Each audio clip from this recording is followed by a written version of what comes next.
Olá, meus amigos, que a alegria do Cristo ressuscitado esteja com cada um de vocês. Nós queremos continuar a nossa caminhada falando de Abraão. Em Gênesis capítulo 12 e capítulo 15, Deus faz aliança com Abraão. E qual a importância desse personagem para o estudo que estamos fazendo? Para isso, você precisa ler Gênesis capítulo 12. Abra a sua Bíblia. Em Gênesis capítulo 12, nós vamos ver Deus dizer assim para Abraão: Abraão, deixa a tua terra, a tua parentela e vai para a terra que eu hei de te mostrar. Que ordem é essa que Abraão ele recebe? A ordem de marchar na direção de um lugar em que ele vai poder chamar, de seu. Abraão ele começa uma marcha que é a marcha de muitos ainda hoje. É a marcha para encontrar o seu lugar. Agora, o que anima Abraão nessa marcha é a promessa de Deus.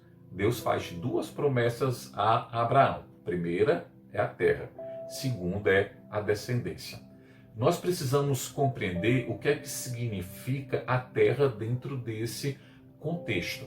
Ora, se você olhar para a sua própria história de vida, você vai ver que o lugar aonde você mora tem uma importância muito grande. E este lugar não é só para o descanso. Você não chega na sua casa apenas para descansar.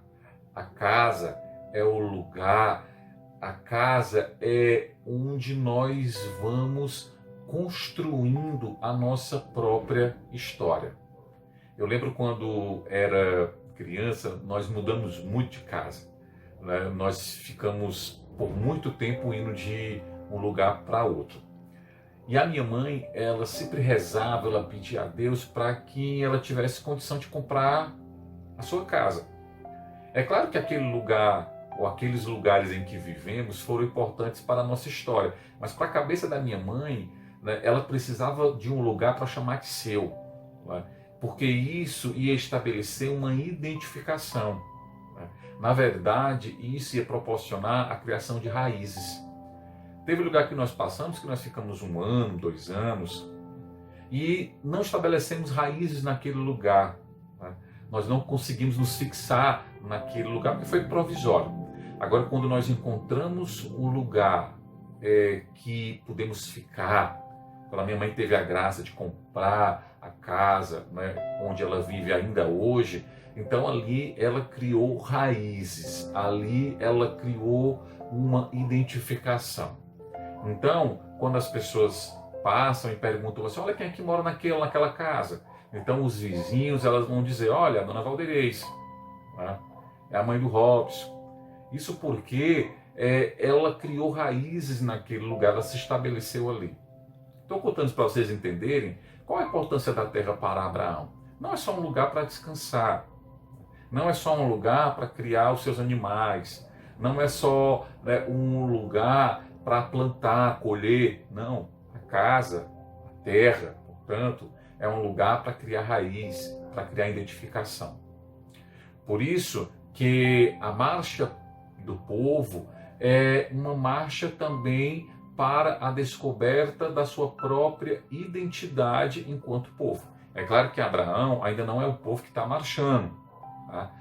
São os nossos primeiros pais, por isso são chamados de patriarcas. São eles que começam uma marcha. É uma marcha de família, é uma marcha de famílias.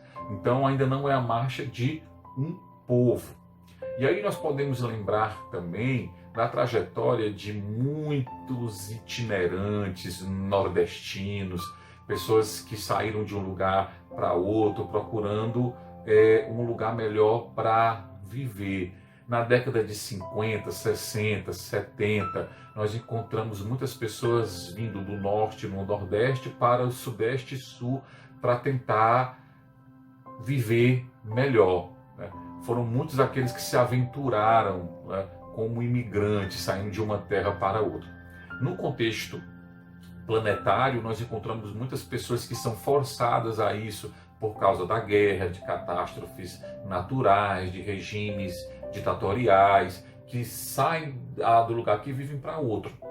Curiosamente, quando isso acontece, há uma crise de identidade, porque as pessoas elas saem de um lugar onde elas criaram raiz, identificação, e estão indo para outro lugar, né? E naquele outro lugar, elas vão ter que recomeçar para restabelecer novamente as suas raízes. Esses dias eu estava assistindo um filme e tinha um personagem do filme que estava acompanhando um jornal que trazia notícias do Oriente Médio. Ele havia vivido um tempo no Irã e já fazia 30 anos que ele estava vivendo na Europa.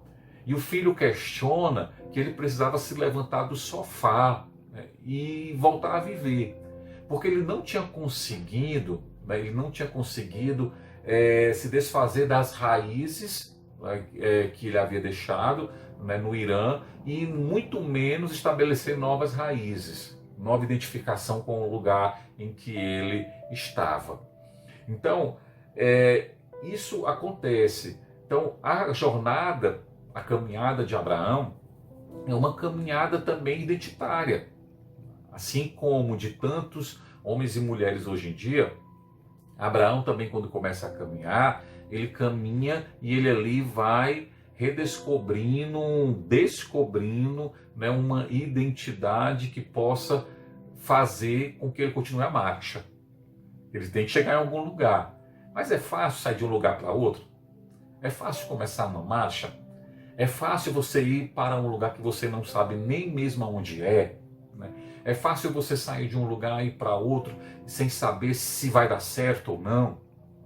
É preciso que alguma coisa te mova a isso.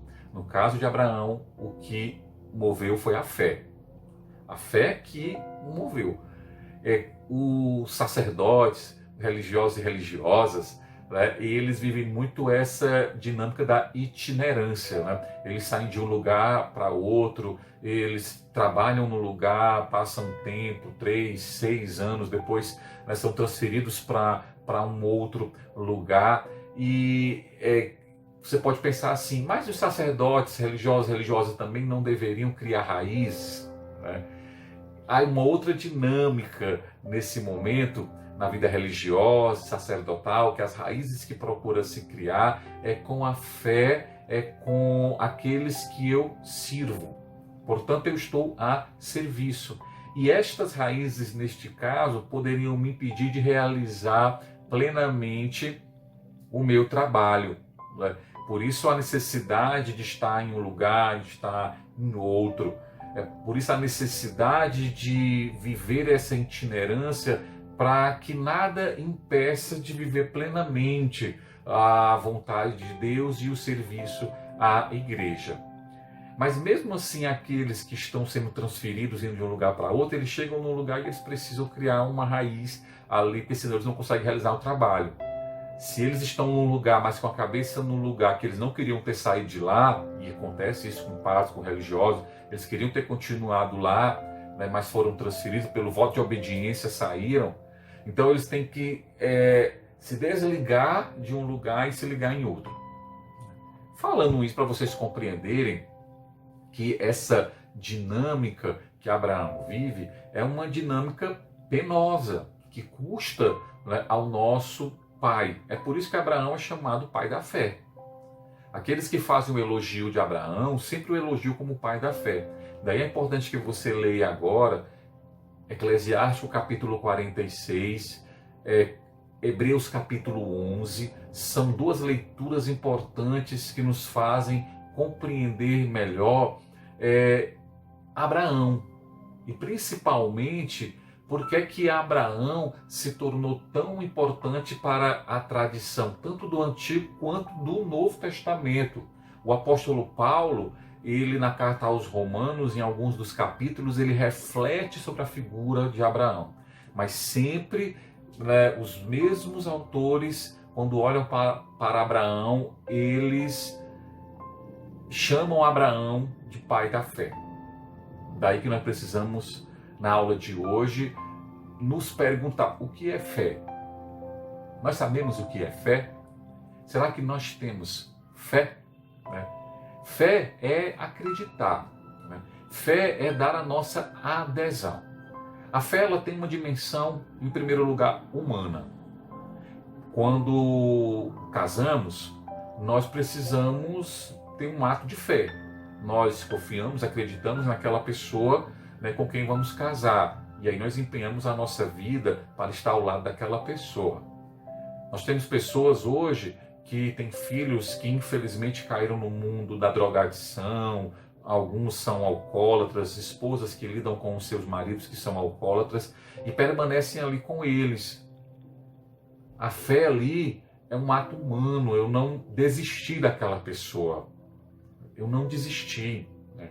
Tem pessoas que passam por situações dificílimas, com doenças graves, e ali elas precisam da fé como ato humano para continuar vivendo, né? Buscando tratamento, enfim. E a fé tem essa dimensão transcendental, essa dimensão divina, aquela dimensão que se estabelece da nossa relação com Deus, essa relação que cria em nós uma dependência. Se eu confio, se eu acredito, eu acabo criando uma relação de dependência. Né? E a fé, nessa perspectiva divina, ela me coloca numa relação de dependência com aquele que eu confio, com Deus. E Abraão é um grande exemplo disso. Né? Abraão, ele é provado, sua fé é provada, né? Lá em Gênesis capítulo 22, nós temos o sacrifício do filho de Abraão, de Isaac, e este sacrifício mostra que Abraão de fato confia em Deus. Toda a cena é montada para provar se Abraão realmente é alguém que tem fé. E Abraão demonstra ser uma pessoa de fé. Nós devemos refletir sobre o poder da fé. Jesus diz assim: se nós tivermos fé com um grão de mostarda, nós podemos dizer a esta montanha: sai daqui e vai para ali. O que Jesus está querendo dizer? Que é a fé que move. É a fé que move o ser humano, é a fé que move as nossas escolhas, as nossas decisões, é a fé que nos faz caminhar, acreditar, nos empenhar. E a fé, sem fé, o homem se torna vazio, sem fé, o homem se torna morto. A fé é que dá vida. Sem fé, ficamos como se estivéssemos mortos. Podemos dizer que sem a fé ficamos mortos-vivos. Né? E por isso a necessidade de cultivarmos a fé, que cresce à medida que nós vamos nos relacionando cada vez mais com Deus. Né? O crescimento dessa relação de amizade e amor com Deus é que vai fazendo com que essa fé cresça. Quanto mais um casal se conhece, quanto mais ele dialoga, quanto mais ele convive, mais os laços de confiança vão crescendo. Da mesma forma, quando né, uma parte dentro do casamento se sente traída, e isso causa um grande mal e é possível que isso faça com que a fé ela se perca nesse relacionamento. E aí ambos têm que redescobrir a fé, a confiança um no outro. Então, quanto mais crescemos nessa relação de amor e de intimidade com Deus, nós vamos confiando e esta fé vai nos fazendo avançar. Em Lucas capítulo 5, Jesus diz para os apóstolos no barco, né, avancem para águas mais profundas. Como fazer isso? Né? Em terras de missão, como avançar para águas mais profundas? Isso é um exercício de fé. A outra promessa que Deus faz a Abraão é a promessa da descendência. Abraão, inclusive, questiona a Deus por causa disso, porque ele não tinha filhos. Portanto, como é que ele vai acreditar na promessa que Deus fez, se ele já chegou na velhice, se a sua esposa é velha também, como é que eles vão ter um filho? Então, de forma prodigiosa, Sara engravida e ela tem um filho, né, que coloca o nome de Isaac. E assim, a história da descendência de Abraão continua, né? Continua em Isaac, de Isaac em Jacó, de Jacó nos seus 12 filhos. Né? Então a história dos patriarcas se torna uma história de família, de uma família que o seu mais importante antepassado é Abraão, o pai da fé.